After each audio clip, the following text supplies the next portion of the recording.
ॐ अज्ञानतिमिरान्धस्य ज्ञानाञ्जनशलाकया चक्षुरुन्मिलितं येन तस्मै श्रीगुरवे नमः। वन्देऽहं श्रीगुरो श्रीयुत्पदकमलं श्रीगुरून् वैष्णवांश्च श्रीरूपं साग्रजातं सहगण रघुनाथान्वितं तं सजीवम् साद्वैतं सावधूतं परिजनसहितं कृष्ण चैतन्यदेवं श्रीराधा कृष्णपादान् सहगण ललिता श्रीविशाखान्वितांश्च तमादिदेवं करुणानिधानं तमालवर्णं सुहितावतारम् अपार संसार समुद्र सेतुं भजामहे भागवत स्वरूपम्। हे देव हे दैत हे भुवनैक बंधो हे कृष्ण हे चपल हे करुणैक सिंधो हे नाथ हे रमण हे नयनाभिराम हा हा कदानुभवितासि पदं दृशोर्मे। श्री कृष्ण चैतन्य प्रभो नित्यानंदा श्री अद्वैत गदाधर शिवसादि गौरभक्त वृंद। हरे कृष्ण कृष्ण कृष्ण हरे हरे हरे राम राम राम हरे हरे। हरे कृष्णा। सर्वप्रथम मैं अपने गुरुपाद पद्म ओम विष्णुपाद अष्टोत्तर शत श्री श्रीमद भक्तिवेदांत माधव गोसाई महाराज के चरण कमलों में अनंत कोटि दंडवत प्रणाम ज्ञापन करता हूं। हम लोग श्रीमद भागवत पुराण के दशम स्कंध में पूतना उद्धार की लीला श्रवण कर रहे हैं, जिसमें भगवान ने पूतना के स्तन से विष पान करके भी और उसको सद्गति प्रदान की है। तो इसके लिए बता रहे हैं कि पूतना तो उनको मारने के लिए आई थी, पूतना राक्षसी थी और पूतना ने उनको दिया भी अपना विष भरा स्तन था, तो भी उसको सद्गति प्रदान की है। तो फिर जो भगवान के भक्त हैं वो अपनी प्रिय से प्रिय वस्तु भी भगवान को देना चाहते हैं, ऐसे व्यक्तियों के लिए उनको सद्गति होगी, इसमें क्या संदेह हो सकता है। और जो अत्यंत प्रीति से दे रहे हैं, श्रद्धा से युक्त होकर भगवान को, तो उनको सब प्रकार से जो है सद्गति होगी। इस बात को यहां पर हम लोगों ने श्रवण किया। तो यहां पर 4 प्रकार से कैमुतिक न्याय को समझा जा सकता है। कैमुतिक न्याय का मतलब किम उत, अर्थात क्या कहा जाए। जब एक छोटी चीज है उसके अंदर बड़ी चीज है यदि एक, तो उसमें छोटी चीज तो आ ही गई। जैसे 500 रुपए का नोट है, तो 500 रुपए का नोट अगर हम किसी को दे रहे हैं तो उसमें 100 रुपए का नोट तो आ ही जाए, उसका क्या कहना। यह है किम उत न्याय, उसके विषय में क्या कहना। तो ये एक शास्त्रीय पद्धति है किसी बात की विशेषता को बताने के लिए। तो पहले जो है एक बड़ी चीज बता दी गई, अब उसके बाद फिर जब एक छोटी चीज के लिए भी जब ये पॉसिबल हो गया, तो यदि बड़ी चीज करेंगे तो बड़ा होगा ही होगा, उसमें क्या कहना। तो जो बड़ा कार्य कर सकता है वो छोटा कार्य तो कर ही लेगा, इसमें कहने की आवश्यकता नहीं होती है।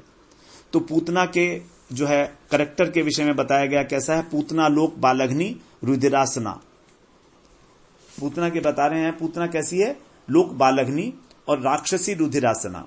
जिंघा सयापि हरे स्तनम दत्वाप सद्गतिम। यहां पर 4 जो हमारे कारक हैं विभक्तियां, उनके अनुसार विश्लेषण किया गया है।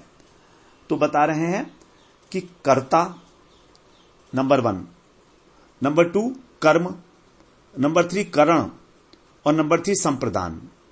कर्ता ने कर्म को करण से संप्रदान के लिए प्रथमा द्वितीय तृतीय और चतुर्थी विभक्ति, इन चारों के अनुसार जो है कि कैमुतिक न्याय जो है वो एस्टैब्लिश होता है। जैसे जो कोई कार्य करता है उसको बोलते हैं कर्ता। तो यहां पर कर्ता कौन है, पूतना। पूतना मतलब राक्षसी है, तो निकृष्ट है, डिजर्व नहीं करती सदगति को। कर्म, कर्म क्या है यहां पर, उसका विष भरा स्तन, जिसको दिया गया ये कर्म है, तो यहां पर भी वो सदगति डिजर्व नहीं करती है। करण, करण क्या है? जिस भाव से दिया जा रहा है, तो वो भगवान की हिंसा करना चाहती है, उनकी हत्या करना चाहती है, वध करना चाहती है, तो ये भी अत्यंत निकृष्ट हो गया। और एक है संप्रदान। संप्रदान का मतलब जिसके लिए कार्य किया जाता है, तो यहां पर भगवान के लिए दिया जा रहा है, तो ये तो ठीक है। तो यानी चार चीजों में से कर्ता, कर्म, करण और संप्रदान, इन चार में से तीन चीजें जो हैं वो गलत हैं। एक चीज जो है ठीक है, संप्रदान। अब वास्तविकता यह है कि कर्ता के ऊपर ही सब कुछ डिपेंड करता है। कर्म भी उसी के ऊपर डिपेंड करेगा और करण भी उसी के ऊपर डिपेंड करेगा। उसका भाव क्या है? अगर कर्ता सात्विक है तो सात्विक वस्तु देगा, सात्विक भाव से देगा। यदि वो तामसिक है तो तामसिक भाव से देगा। तो इस प्रकार से अब यहां पर कर्ता तो राक्षसी हो गई, वो तो किसी भी प्रकार सदगति को डिजर्व नहीं करती है। कर्म भी डिजर्व नहीं करता, करण भी डिजर्व नहीं करता। संप्रदान की कोई इतनी वैल्यू नहीं है, क्योंकि संप्रदान तो कोई भी हो सकता है। यद्यपि वो भगवान के लिए दिया जा रहा है, ये एक विशेषता है, ऐसी बात नहीं है कि महत्व नहीं है, लेकिन फिर भी। तो अब करण जो है वो तीन प्रकार से हो सकता है।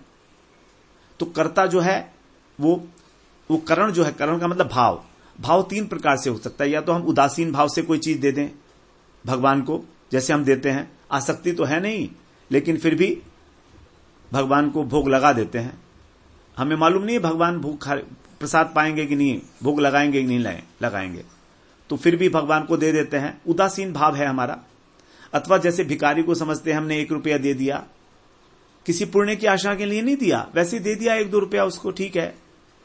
लेकिन यज्ञ हमने उसको 100 रुपए दिए, तो फिर हम सोचेंगे कि हमारा पुण्य बन गया है। तो उदासीन रहने के लिए जो है, और अगर हमने उसको 1000 रुपए दे दिए तो और भी ज्यादा हो गया। उसके अंदर हमारी आसक्ति है, कहीं ना कहीं हमारे को इच्छा है कुछ लेने की। तो यहां पर जो है एक तो भाव है उदासीन भाव, दूसरा भाव है अपनी प्रिय वस्तु को श्रद्धापूर्वक देना। कोई भी चीज हमें अच्छी लगती है, हमने श्रद्धापूर्वक जो है वैष्णव को उस चीज दी। तीसरी चीज है अपनी प्रिय वस्तु को अत्यंत प्रेम पूर्वक देना, श्रद्धा के साथ साथ प्रेम भी। ये तीन चीजें हैं। श्रद्धा का मतलब है कि मैं अभी दे रहा हूं, मुझे भी कुछ इसके बदले में मिलेगा। यदि मैं वैष्णव की सेवा कर रहा हूं तो मुझे कुछ मिलेगा, भगवान की भक्ति मिलेगी। इसलिए कम से कम भगवान की भक्ति मिलेगी, इतने तो हम सेवा करते हैं वैष्णवों की डर के मारे, वरना अपने मन से कौन वैष्णव की सेवा करने चला है? हमें कोई प्रीति हो रही है क्या उनसे? हमारे क्या लगते हैं वो? लेकिन प्रीति का मतलब है अब लेने की कोई भावना नहीं है, भक्ति भी नहीं चाहिए, बस उद्देश्य इतना है कि ये प्रसन्न रहें, ये प्रीति है। तो 3 प्रकार से करण हो सकता है, 3 प्रकार के भाव हो सकते हैं। संप्रदान के लिए यदि देखें, संप्रदान के लिए कहा गया है अपहरये, अर्थात भगवान, भगवान के सभी अवतार इसमें आ जाएंगे, राम, नरसिंह इत्यादि। लेकिन जो मूल है वो है कृष्ण, तो कृष्ण के लिए दिया जा रहा है, इसलिए कृष्ण आए। अब मान लीजिए यदि एक ने अपनी वस्तु, प्रिय वस्तु राम को अर्पित की, नरसिंह भगवान को अर्पित की, और एक ने अपनी वस्तु जो है कृष्ण को अर्पित की, तो फल किसको अधिक मिलेगा? अवतारी कृष्ण जो हैं उनको अर्पित की और राम को अर्पित की, नरसिंह को अर्पित की, तो जो मूल है वो अधिक जो है वो उनसे मिलेगा फल। ये साधारण सी बात है। अच्छा, कर्म क्या है यहां पर? कर्म है विष मिला हुआ दूध। ये तो है बिल्कुल निकृष्ट, जो हितकारी नहीं है कृष्ण के लिए। लेकिन यदि कोई अपनी प्रिय वस्तु दे, तो एक तो हो गया सामान्य वस्तु दे दे, एक होता है प्रिय वस्तु, एक होता है सर्वाधिक प्रिय वस्तु। यहां भी 3 प्रकार के ऑप्शंस हो सकते हैं कर्म में भी। तो करण में भी 3 प्रकार के ऑप्शंस हैं, कर्म में भी, हरय संप्रदान में भी 2 ऑप्शंस हैं, और कर्म के अंदर 3 ऑप्शंस हो गए, सामान्य वस्तु देना, प्रिय वस्तु देना और सर्वाधिक प्रिय वस्तु देना। और चौथी बात है कर्म, कर्ता, दे कौन रहा है? तो यहां पर जो है इस लीला के अंदर जो है ये तो राक्षसी दे रही है, ये तो अत्यंत निकृष्ट है। लेकिन ब्रज में और कौन है? वात्सल्यवती माताएं हैं, तो वात्सल्य माताएं, जो गौवत्स हरण हुआ था उस समय जो अन्य माताएं थी वो सभी, उन्होंने भी जो है दूध पिलाया था। फिर गायों ने भी दूध पिलाया था भगवान को, तो क्योंकि उनकी इच्छा थी कि भगवान को दूध पिलाया जाए, और अपने को उन्होंने फिर धन्य जो है अनुभव किया था भगवान को दूध पिलाकर। तो इस प्रकार से उन्होंने भी प्रेम से जो है पान कराया था। तो निश्चित रूप से उन्हें भी कुछ मिलेगा। और जो उदासीन भाव से जो है पिला रहा है और जो प्रेम से पिला रहा है, तो प्रेम से पिलाने वाले को अधिक श्रेष्ठ वस्तु मिलेगी। यहां पर कहा गया तत्मात्र, अर्थात गोपी। मात्र के अंदर यहां पर बहुवचन है, इसलिए गोपी जो वात्सल्यवती गोपियां हैं और गाय, वो सभी आ जाएंगे, क्योंकि गाय भी माता ही है। बहुवचन कहा गया ना, मात्र, अर्थात ये परिकर नहीं है भगवान के, ये सामान्य लोग हैं। तो इनकी भी इच्छा हुई थी कृष्ण को दूध पिलाएं, क्योंकि इनका आकर्षण था कृष्ण के प्रति। तो इस प्रकार से यहां पर तो पहले तो हो गई हमारी उदासीन जो प्राणी हैं, गाय इत्यादि। फिर जो वात्सल्यवती जो अन्य गोपियां हैं, फिर उसके बाद जो है स्थान आएगा यशोदा मैया का। अब इसके विषय में फिर हम आगे श्रवण करते हैं। ये 4 प्रकार से हम लोगों ने कैमुतिक न्याय को श्रवण करने का प्रयास किया। अब आगे बता रहे हैं।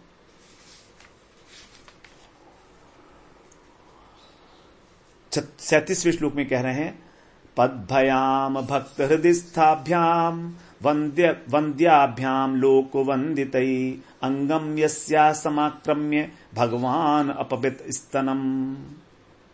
भक्त हृदय स्थाभ्याम, अर्थात ध्यान योग से जो भगवान भक्तों के हृदय में स्थित हैं, ऐसे नहीं, ध्यान योग से भक्तों के हृदय में स्थित जो लोक वंदितई, सबके द्वारा जो वंदना किए जाने योग्य हैं, जैसे जगत वंदित ब्रह्मा और शिव इत्यादि के द्वारा भी जो वंदित हैं, वंदाभ्याम वो सेवित, पदाभ्याम भगवान के जो चरण कमलों से, यस्याह अंगम जिनके शरीर को समाक्रम्य दृढ़ रूप से दबाकर और भगवान श्री नंद नंदन ने स्थान किया। तो भगवान सबके हृदय में स्थित हैं और उनके जो युगल चरण हैं वो ब्रह्मा शिव इत्यादि के द्वारा भी वंदित हैं। तो ऐसे भगवान ने जिसके अंगों को दबाकर स्तनपान किया, वो पूतना कैसी थी? या तो धान्यापी, राक्षसी होने पर भी स्वर्गम अवाप, स्वर्ग को प्राप्त किया उसने। यहां पर स्वर्ग का अर्थ है परम धाम। तो स्वर्ग का अर्थ यहां पर स्वर्गलोक नहीं है, स्वर्ग का मतलब है यहां पर कृष्ण का परम धाम गोलोक। उसमें जननी गतिम, यशोदा की भांति जननी की गति को अवाप माने प्राप्त किया। इस प्रकार से, और कृष्ण भुक्त स्तन क्षीरा, जिनका कृष्ण ने स्तन दुग्ध पान किया, ऐसी अनुमात्र, अनुमात्र है जो मतलब माता के समान गोपी हैं, अर्थात जो उनका अनुगमन करने वाली है यशोदा मैया का। और गाव है, गायों के संबंध है, गायों के संबंध में गौ विमोहन, वत्स विमोहन लीला के, ब्रह्म विमोहन लीला के समय किमु क्या कहना है, तो उनको उत्तम गति मिलेगी ही मिलेगी, इस विषय में और क्या कहा जाए। तो भक्त जो है भगवान के हृदय में विराजमान रहते हैं, योगी के हृदय में विराजमान है, उनके चरण कमलों की ब्रह्मा शिव भी पूजा करते हैं, लेकिन दर्शन नहीं कर पाते। उन्हीं चरणों से भगवान ने पूतना के शरीर को जकड़ा था। तो यहां पर जो है कहा जाता है कि भगवान के जो पूतना ने कोई चेष्टा नहीं करी थी भगवान को पकड़ने की। ये पूतना का महासौभाग्य था कि भगवान ने स्वयं अपने चरणों से उसको पकड़ लिया। और वो थी कौन? राक्षसी जातु धानी। तो उसको नरक मिला या उसको सायुज्य मुक्ति मिली? तो पूतना को जैसी गति मिली, कैसी मिली? जननी गति, जननी के समान। तो यहां पर स्वर्ग से मतलब केवल हमको कृष्ण के धाम से ही लेना है, गोलोक धाम से ही। तो यही है भगवान की अहेतुक कृपा। किसी प्रकार की कोई उसकी विशेषता नहीं थी पूतना की, कोई साधन भजन नहीं था, न भाव के द्वारा न शरीर के द्वारा, किसी भी प्रकार से। प्रहलाद जी दैत्य वंश में थे लेकिन भाव था उनके अंदर, विभीषण भी दैत्य वंश के थे लेकिन भाव था। कोई बात नहीं है, भाव के भूखे होते हैं भगवान, लेकिन पूतना में तो भाव भी नहीं था, सब कुछ अपवित्र था, सब कुछ अपवित्र था, तो भी भगवान ने उसको जो है जननी की भांति गति दी है। यही भगवान की अहेतुक कृपा है जिसको यहां पर दिखाया जा रहा है। भगवान ने उसको बिल्कुल चकड़ लिया था। जब वो बोलती है मां मुंच मुंच, तो भी भगवान ने उसे छोड़ा नहीं। ऐसी पूतना को भगवान ने जो है अपने लोक में भेजा। तो ब्रह्मा और शिव इत्यादि लोकपाल भी जो है भगवान के धाम को प्राप्त करना चाहते हैं, लेकिन उनको भी नहीं मिलता है। तो यहां पर जो है कहा जा रहा है कि पूतना ने केवल भक्त के वेश का अनुकरण मात्र किया था। ब्रह्मा जी ने यह बात बताई है आगे 14वें अध्याय के 35वें श्लोक में। केवल भक्त के वेश का अनुगमन किया था, अनुकरण किया था। उसने गोपी वेश धारण किया था, माता का वेश धारण किया था, बस यही उसकी एक योग्यता थी। अब यहां पर जो कहा गया जननी गति, तो जननी गति जो है उसके कहने से ये नहीं है इसका कि जो गति जो है जननी को दी है वही गति पूतना को दी है, क्योंकि वो तो हो नहीं सकता कभी भी। पूतना से सभी श्रेष्ठ हैं, जो अन्य माताएं हैं और गाय हैं वो भी श्रेष्ठ हैं पूतना से, तो अत्यंत अत्यंत श्रेष्ठ हैं। पूतना को तो केवल और केवल एक ही उसका योग्यता है कि उसने मात्र वेश का जो है अनुकरण मात्र किया था, और भाव का भी अनुकरण किया था कुछ समय के लिए, केवल कुछ समय के लिए। वही भाव जो है हिंसा में परिवर्तित हो गया था। जो जितने समय में, क्षण मात्र में उसने जो है गोपी वेश धारण किया, बस उतने समय के लिए। तो ऐसी मां जो है, ऐसी पूतना जो है, अगर हम जननी गति को समझें कि जो यशोदा मैया को गति दी, तो वो कैसे हो सकती है? उद्धव जी ने वहां पर स्पष्ट किया है, पूतना ने धात्र्योचित गति प्राप्त की थी, जननी गति नहीं, धात्र्योचित, अर्थात धात्री जैसी गति। कोई यहां पर जननी शब्द से धात्री को भी ले लेते हैं, लेकिन यहां पर अर्थ है इसका धात्र्योचित गति, अर्थात जो गति धात्री को देते हैं उस प्रकार की गति, वो गति नहीं, उस प्रकार की गति प्राप्त की थी। तो इस प्रकार से बताते हैं पूतना ने जो है सुख ऐश्वर्य उत्तरा, जो वैकुंठीय मुक्ति है, सारूप्य मुक्ति, उसको प्राप्त किया था। यह सिद्धांत यहां पर स्टैब्लिश किया गया है।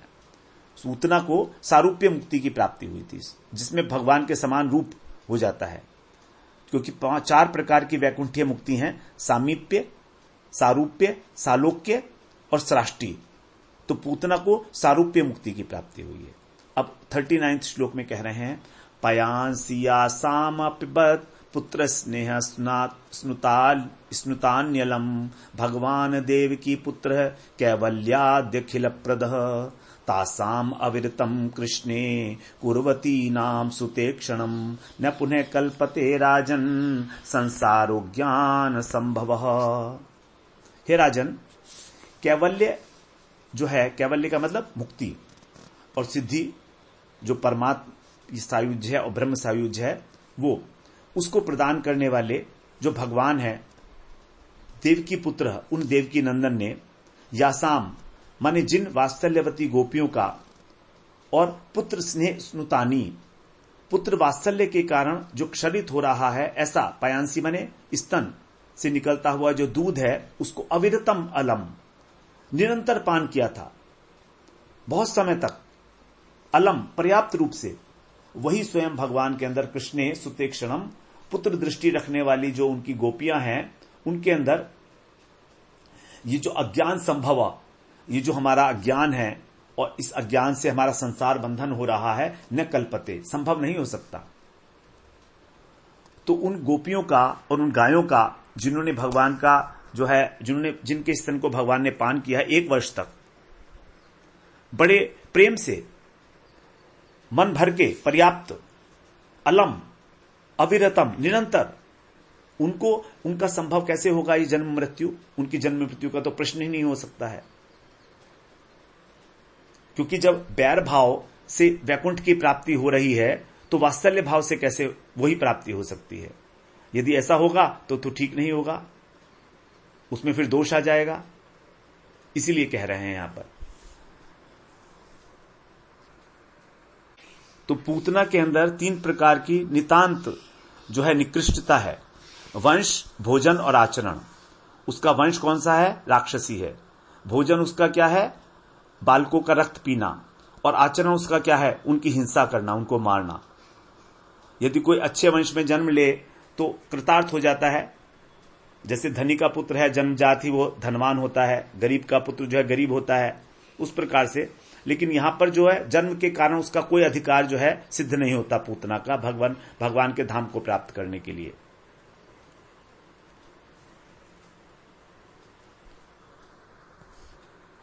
यदि वो किसी अच्छे वंश में जन्म लेती तो सौभाग्य हो भी सकता था, लेकिन ऐसी कोई संभावना नहीं है, क्योंकि उसका जन्म जो है किसी सदवंश में नहीं हुआ था। दूसरा, फिर लोक बालग्नि थी वो, भोजन भी उसका जो था बच्चों का जो है दूध रक्त पीने का था, तो उसको विकास ही नहीं था उसके अंदर ज्ञान का कि मैं क्या कर रही हूं क्या नहीं कर रही हूं, भले बुरे का ज्ञान ही नहीं था बिल्कुल भी। और तीसरा, उसका जो आचरण था वो भी अत्यंत निकृष्ट था। आचरण के हिसाब से भी उसकी मुक्ति जो है संभव नहीं बनती थी। फिर भी भगवान ने उसको जो है वैकुंठी मुक्ति दी है।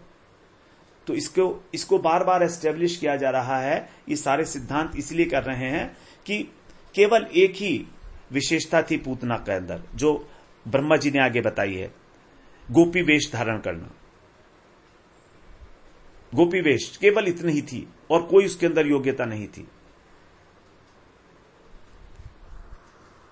यह भगवान की एक आश्चर्यजनक करुणा है। इसके माध्यम से ही भगवान ने यशोदा मैया का जो वात्सल्य है उसको एकदम शिखर के ऊपर ले जाकर और एस्टैब्लिश किया है सुखदेव जी महाराज ने।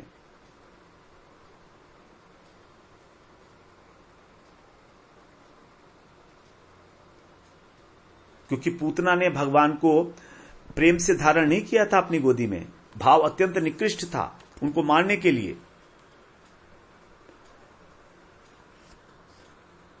अब यहां पर जब पूतना के प्राण खींच रहे थे भगवान, तो भी उसने ये नहीं समझा कि ये भगवान है। उसने मन में सोचा कि ये बालक साधारण नहीं है, कोई विशेष बालक है, इसीलिए मैं क्या करती हूं, अब बाहर जाती हूं और आकाश में जाकर इसको पटक दूंगी भूमि के ऊपर। इससे क्या होगा कि इसके अंग जो है चूर्ण विचूर्ण हो जाएंगे। इसीलिए उसने बलपूर्वक नंद नंदन को अपने अंगों से छुड़ाने की चेष्टा की, लेकिन वो भी नहीं छुड़ा पाई। भगवान जो है उसका स्तनपान बलपूर्वक करते रहे। तो पूतना का बल जो है वो नंद नंदन के बल के सामने परास्त हो गया, लेकिन तो भी उसने शरणागति नहीं ली। फिर वो मन में सोचती है कि मैं ऐसा करती हूं, इसका वध नहीं कर पा रही हूं, कोई बात नहीं है, लेकिन इसको शीघ्रता से मैं मथुरा ले चलती हूं, तो कंस जो है इसको किसी न किसी प्रकार से मार डालेगा। इसीलिए वो बड़ी तेजी के साथ उड़ी, तीव्रता के साथ वो आकाश मार्ग से जाने लगी। लेकिन नंदनंदन की करुणा है नंदनंदन का कि वो गोकुल से बाहर नहीं जा सकी और प्राण शून्य होकर गोकुल प्रांत में ही गिरी। लेकिन उस प्रांत में जहां पर उनकी ब्रज की कोई भी संपत्ति, कोई गोष्ठ वगैरह नहीं था, तो गोकुल के उस एरिया में जहां पर ये पूतना गिरी है वहां पर कंस के ही बगीचे इत्यादि थे।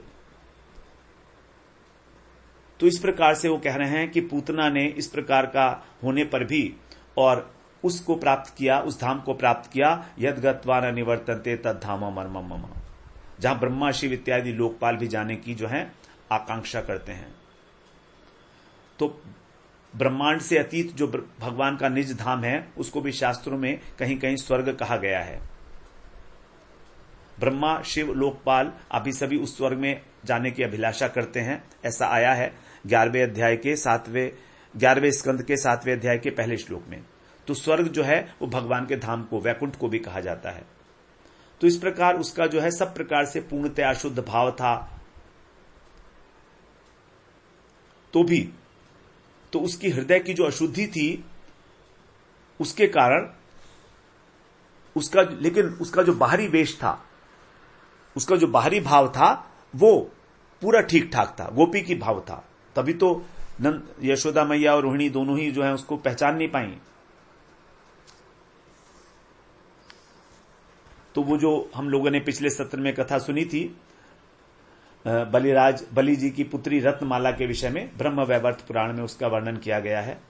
अब आगे यहां पर 41वें श्लोक में कह रहे हैं, कट् धूमस्य सौरभ्यम अवघ्राय ब्रजौकसः किमिदं कुत एवेति वदन्तो ब्रजमाययु। ब्रजकसः अर्थात जो ब्रजवासी गण हैं, जो ब्रज में रहने वाले हैं, उनको बोलते हैं ब्रजकसः। तो ऐसे जो मथुरा लौटकर आ रहे थे नंद बाबा के साथ ब्रजवासी गण, वे कट धूमस्य शमशान के धुएं की, सौरभ्य माने सुगंध को, अवघ्राय माने ग्रहण करके, इदम यह सुगंध, किम माने क्या है, और कुतः माने कैसे आ रही है, कहां से आ रही है, इति माने इस प्रकार चर्चा करते हुए ब्रजम आययु ब्रज में आ पहुंचे।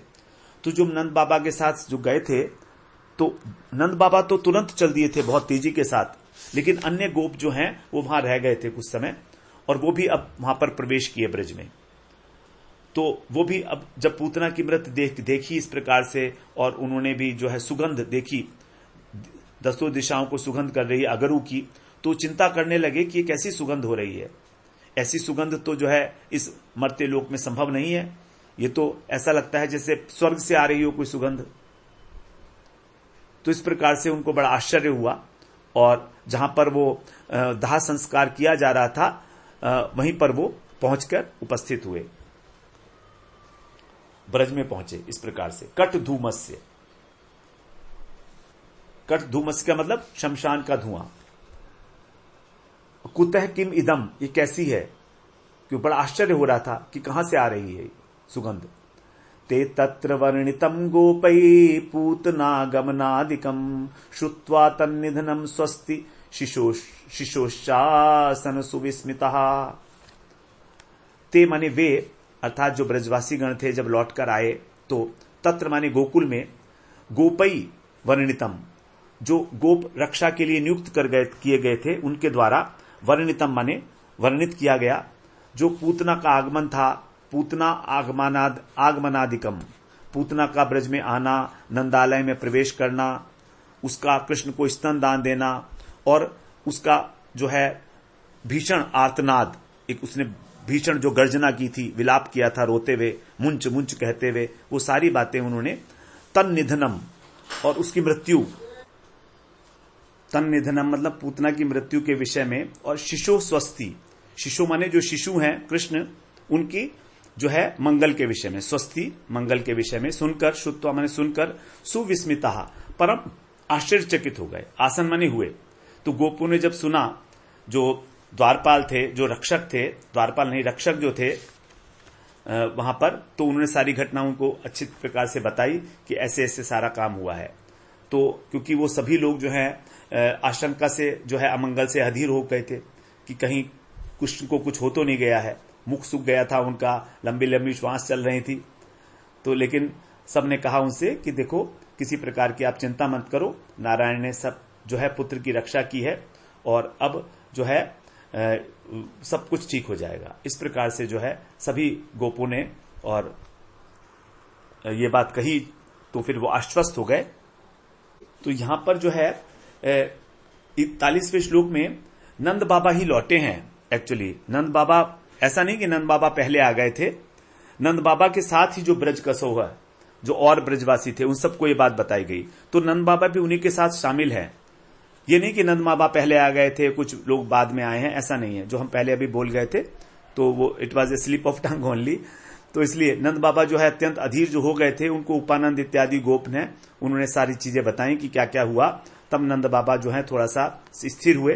उन्होंने कहा कि आप जो है चिंता मत करो, सब कुछ ठीक ठाक है बिल्कुल। और जो राक्षसी है वो, जब उसने अपने प्राण त्याग दिए, तो हमने उसकी देह को जो है खंड खंड करके और अब लकड़ी डालकर उस पर जला रहे हैं उसको।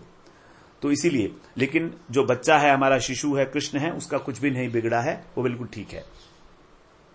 क्योंकि गोपियों ने तुरंत ही उसको वक्षस्थल से उठाकर और उसका रक्षा विधान कर दिया है, और अब वो शांत चित्त होकर स्तनपान करके आराम कर रहा है, सो रहा है वो। इसलिए आप भयभीत ना हो, और चलो आप घर चलो, यशोदा मैया की गोदी में वो जो है लेटा हुआ है, आप वहां पर जाकर उसका दर्शन करो। और क्योंकि हमने जो है आपने हमको जो है भार दिया था अपने मथुरा जाने पर, तो लेकिन भगवान नारायण ने ही हमारी रक्षा की है और कृष्ण की रक्षा की है। इस प्रकार से अब हम गोकुल जो है तुमको समर्पित करते हैं, तुम ही यहाँ के राजा हो, और अब हम जो है इस दायित्व से मुक्त हो जाते हैं। इस प्रकार से उपानंद इत्यादि जो गोप थे उन्होंने नंद बाबा को आश्वासन दिया और अपने नंदालय में उनके साथ प्रवेश किया। अब आगे 43वें श्लोक में कहते हैं, नंद स्वपुत्रमादाय प्रेत्यागतमुदारधि मूर्धन्युपाघ्राय परमाम मुदम लेभे कुरुद्वः। हे कुरुद्वः अर्थात हे परीक्षित, प्रोष्यागतः मथुरा से जो प्रवास करके लौटे हैं, क्योंकि कुछ समय वहां पर रहे हैं मथुरा में, तो प्रोष्या माने प्रवास। तो ऐसे उदारधी, यहां पर भी देखिए उदारधी शब्द आया है, उदारधी महामना ये शब्द आ रहे हैं बार बार। तो ऐसे महामना, ऐसे जो नंद बाबा हैं, उन्होंने मूर्धन्य अपाघ्राय, मूर्धन्य जो भगवान का मस्तक है उसको उन्होंने सूंघा, और उपाघ्राय सूंघते हुए परमाम मुदम परम आनंद का उन्होंने लाभ किया। कैसे? स्वपित्रम आदाय, अपने पुत्र को गोद में लेकर। तो उन्होंने अपने पुत्र को गोद में लिया, उसका मस्तक सूंघा और मन में परम आनंदित हो रहे हैं। मन मन में जो है अपने को अनुताप कर रहे हैं कि मैं मथुरा क्यों गया, मुझे क्या जरूरत थी वहां पर जाने की। इन द्वारपालों ने उस राक्षसी को जो है घर में रोकने के लिए प्रयास भी नहीं किया। इस प्रकार से वो जो है अपना ही मन में थोड़ा इस प्रकार का विचार रख रहे हैं कि मैंने इस प्रकार का जो है क्यों नहीं किया। तो नंद बाबा का ये वात्सल्य है।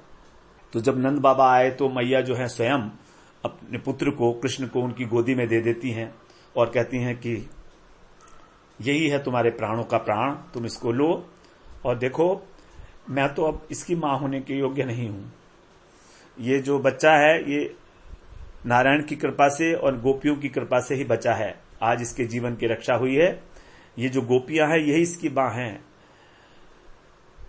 मैंने पता नहीं कैसे इसको धारण किया अपने गर्भ में, मेरा क्या पुण्य है मैं नहीं जानती, लेकिन इस अमूल्य निधि की जो रक्षा करने का दायित्व है वो मैं नहीं ले सकती। मैं इस योग्य नहीं हूं, मैं इसका पालन पोषण नहीं कर पाऊंगी। आप अपनी अमानत को संभालो। अत्यंत आनंदित हैं, अत्यंत विभोर हैं यशोदा मैया। वात्सल्य में नंद महाराज भी अश्रु विसर्जन कर रहे हैं। प्रगाढ़ रूप से उसको हृदय में कृष्ण को धारण करके उनको चिपका रहे हैं, लेकिन किसी भी प्रकार तृप्ति नहीं हो रही है। बार बार उनका मस्तक चुंबन करते हैं, मस्तक सूंघते हैं, मुख चुंबन करते हैं, लेकिन धैर्य धारण नहीं कर पा रहे हैं। अब प्रतिज्ञा कर लेते हैं मनी मन कि बस आज से मैं अपनी संपदा को छोड़कर ब्रज में कहीं नहीं जाऊंगा मैं। यदि मैं होता तो मैं कुछ कर सकता था, उस राक्षसी का मैं प्रवेश ही नहीं करने देता यहां पर। इस प्रकार जो है नंद बाबा अतिशय आनंद में भरे हैं और जड़वत हो गए, वहां पर बिल्कुल जड़ के समान हो गए। और वक्षस्थल में धारण करके उनके आंखों से निरंतर जो है जल का, अश्रु का विसर्जन हो रहा है। और यशोदा मैया भी जो है रो रही हैं। दोनों ही जो है अपने पुत्र के प्रेम में व्याकुल होकर अश्रु विसर्जन कर रहे हैं। अब 44वें श्लोक में कहते हैं, य एतत् पूतना मोक्षम कर्णस्यार्भकम अद्भुतम शृणुयात् श्रद्धया मृत्यो गोविंदे लभते रतिम। यह मर्त्य अर्थात जो मरणशील पुरुष है वह एतत् माने इस जो अभी कहा गया है पूतना मोक्षम, इस पूतना की संसार से मुक्ति, कृष्ण जो है ये क्या है? कृष्ण से अद्भुतम, कृष्ण जो है उनका अद्भुत विस्मयकारी एक आर्भकम, एक बाल चरित्र है। कृष्ण के द्वारा जो बाल चरित्र किया गया है बड़ा अद्भुत बाल चरित्र है। और श्रद्धया शुण्यात, जो इसको श्रद्धा और विश्वास के साथ श्रवण करता है वो गोविंदे रतिम लभते, भगवान के चरणों में रति प्राप्त करता है। जो इस प्रकार से श्रद्धा पूर्वक इसका जो श्रवण करता है उसको भगवान के चरणों में परम आसक्ति प्राप्त हो जाती है, अपने आप प्राप्त हो जाती है। जो भी इसको वर्णन कर सुनेगा बहुत गहराई से, बहुत धैर्य पूर्वक, श्रद्धा पूर्वक। आर्भकम, आर्भकम माने बालोचित, जो बालक के ही उचित है ऐसी लीला जिसमें पूतना का मोक्ष हुआ है। और ये बड़ी अद्भुत लीला है भगवान की। इस प्रकार ये बड़ी अद्भुत लीला का यहां पर सुखदेव जी के द्वारा 6ठे अध्याय में वर्णन किया गया पूतना मोक्ष के विषय में। तो भक्ति के अनुशीलन में, शुद्ध भक्ति के अनुशीलन में सबसे बड़ी आवश्यकता है केवल श्रद्धा की। केवल श्रद्धा से ही काम हो जाएगा। जिस समय हमारी श्रद्धा 100% हो जाएगी, हमारी शरणागति 100% हो जाएगी। हमारे को समस्या है हमारी श्रद्धा की। हमारे मन में पता नहीं ये श्रद्धा ही नहीं होती है, संशय करने लगते हैं हम। अब हम लोगों ने ये श्रवण किया तो क्या इसमें हमें संशय नहीं है? संशय है। कह रहे हैं जो लीला का श्रवण करेगा उसको प्रेम हो जाएगा। हम इस पर विश्वास करते नहीं है। बड़ा मुश्किल है इस पर विश्वास करना। हमें तो कृष्ण प्रेम की प्राप्ति हुई नहीं, इसको श्रद्धा हमने सुना। तो मतलब यही है कि अभी हमारे को बहुत सारे संशय हैं इस विषय में। अभी हमारी श्रद्धा के अंदर कमी है, विश्वास में कमी है। श्रद्धा और विश्वास ये दोनों एक साथ चलते हैं। श्रद्धा विश्वास रूपिणौ, श्रद्धा और विश्वास रूपी। विश्वास से श्रद्धा दृढ़ होती है और श्रद्धा से विश्वास दृढ़ होता है। दोनों एक दूसरे के पूरक हैं, इनको अलग नहीं किया जा सकता। तभी हमारे संशय जो है नाश होते हैं।